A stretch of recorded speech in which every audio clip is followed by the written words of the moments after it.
नीतीश सरकार के मंत्री, पुलिस, इनके एमएलए, एमपी और इनके नेता शराबबंदी में लिप्त है, बेचने में।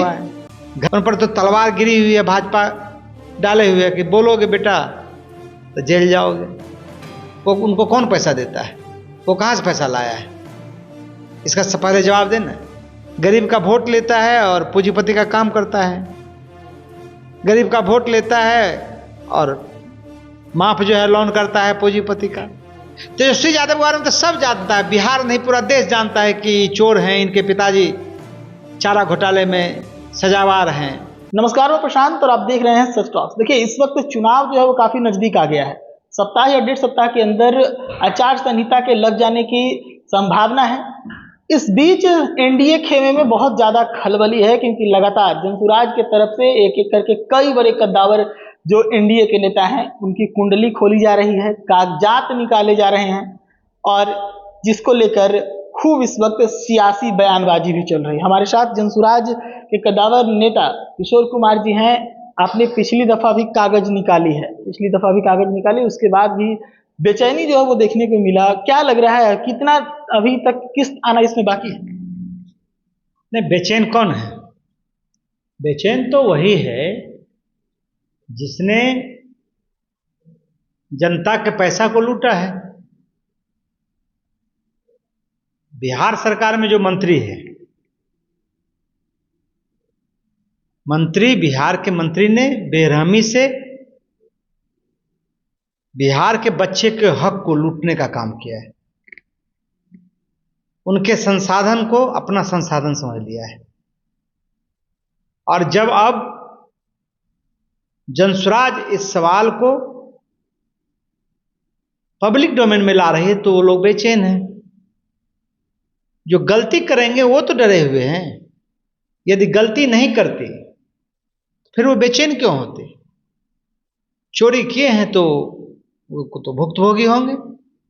कहा जा रहा है, बीजेपी के तरफ से सीधे कहा जा रहा है कि इंसान है और हर इंसान का कोई ना कोई ब्लैक, कह सकते हैं ब्लैक बैक होता है। अब ऐसे में वो कह रहे हैं कि प्रशांत जी का और उनके पार्टी के नेताओं का भी हम लोग निकाल रहे हैं, बहुत जल्द हम लोग भी लॉन्च करेंगे। तो कौन रोके हुए है भाई? 2 महीना से इधर से निकल रहा है तो आपको निकालना चाहिए।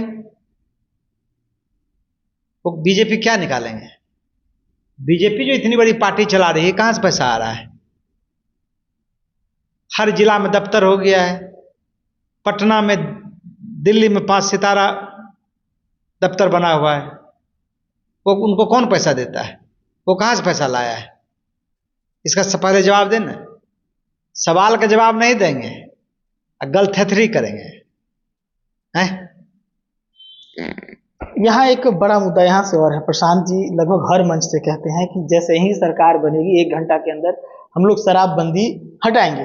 इसको भी अब मुद्दा बनाया जा रहा है कि ये लोग ऐसा इसलिए कह रहे हैं कि अवैध रूप से शराब कंपनियों से ये लोग वसूली कर रहे हैं।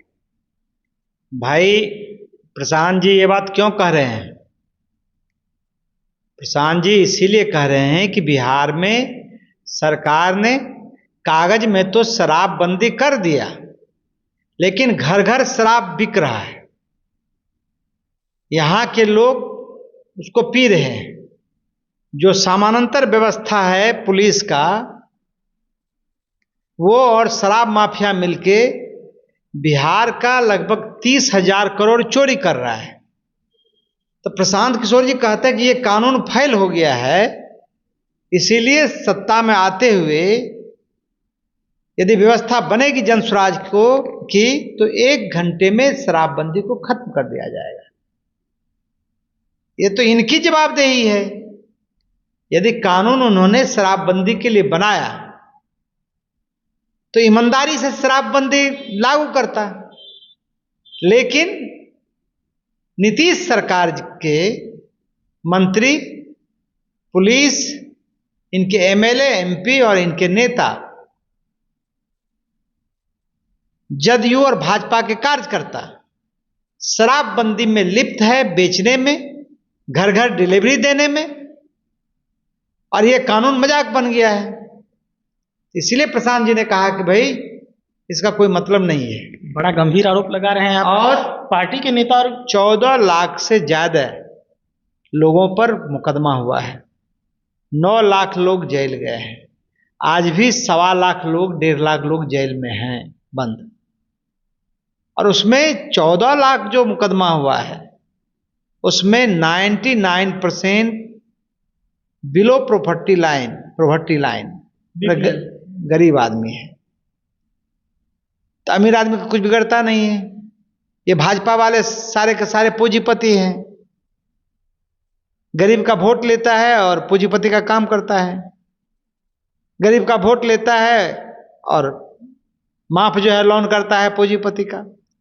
तो इसीलिए जनसुराज का मानना है कि यदि हमारी व्यवस्था बनेगी तो इस काला कानून को, जिनके चलते लाखों लोग को मुकदमा जेल जाना पड़ा है, उस कानून को समाप्त कर देंगे।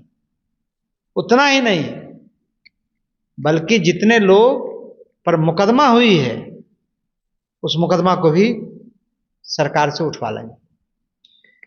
एनडीए के नेताओं के पीछे उनका जो कागजात है वो लोग आप लोग निकाल रहे हैं, लेकिन आज तेजस्वी यादव जी प्रेस कॉन्फ्रेंस किए हैं और वो कह रहे हैं कि पूरा सिस्टम में जितने भ्रष्ट अधिकारी हैं सबका लिस्ट हम लेके बैठे हैं, जारी करेंगे।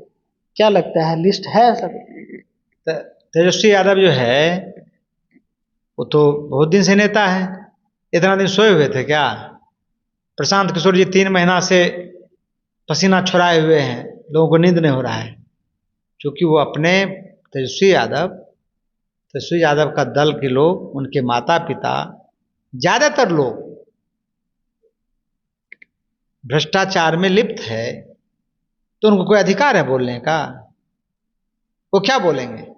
भ्रष्टाचार के खिलाफ और जंगल राज के खिलाफ क्या बोलेंगे तेजस्वी जी? उनके पास क्या है? उन पर तो अपने 3-4 वर्ष की उम्र में 400 करोड़ का संपत्ति है।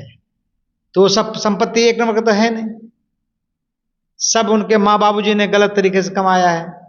लैंड पर जॉब किसके समय में हुआ है? उन पर तो तलवार गिरी हुई है, भाजपा डाले हुए है कि बोलोगे बेटा तो जेल जाओगे। तो तेजस्वी यादव भ्रष्टाचार के खिलाफ नहीं बोल सकता है। मतलब आप ये कह रहे हैं कि उनके टारगेट पे, बीजेपी के टारगेट पे बैठी है तेजस्वी और उनकी पार्टी? भाई जनसुराज जो है उसके लिए जितना बड़ा अपराधी, क्योंकि वो सत्ता में 20 साल से है, इसलिए इसको हटाना है। तेजस्वी यादव के बारे में तो सब जानता है, बिहार नहीं पूरा देश जानता है कि चोर हैं, इनके पिताजी चारा घोटाले में सजावार हैं, इन पर दर्जनों, आधा दर्जन से ज्यादा भ्रष्टाचार के मुकदमा है। तो ये क्या करेंगे?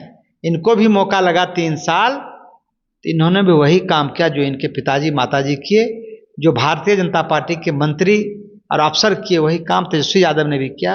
वही चोरी किया, वही पोस्टिंग में पैसा लिया, उसी तरह ठेकेदारी में पैसा लिया। और आज भी इनके दल में ललित यादव हों, सुरेंद्र यादव हों, कौशल यादव हों, सारे के सारे लोग, ये लोग बालू माफिया हैं, जमीन माफिया हैं, हजारों करोड़ का संपत्ति है।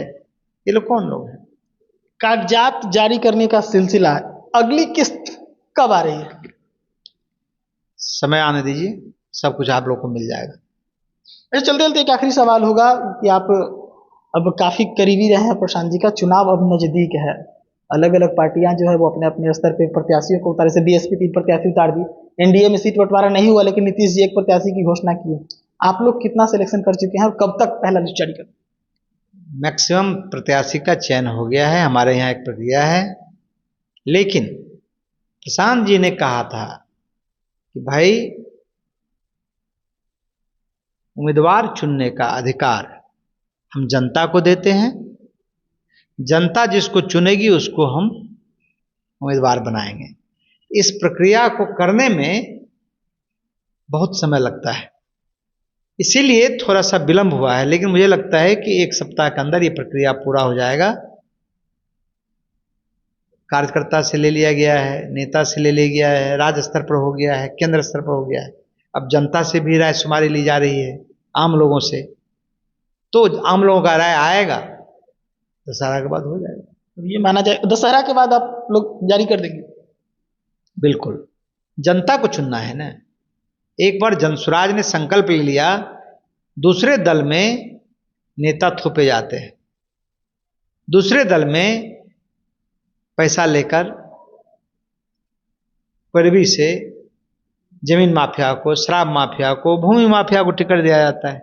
यहाँ तो बिल्कुल साफ सुथरा है, अपराधी को दिया जाता है।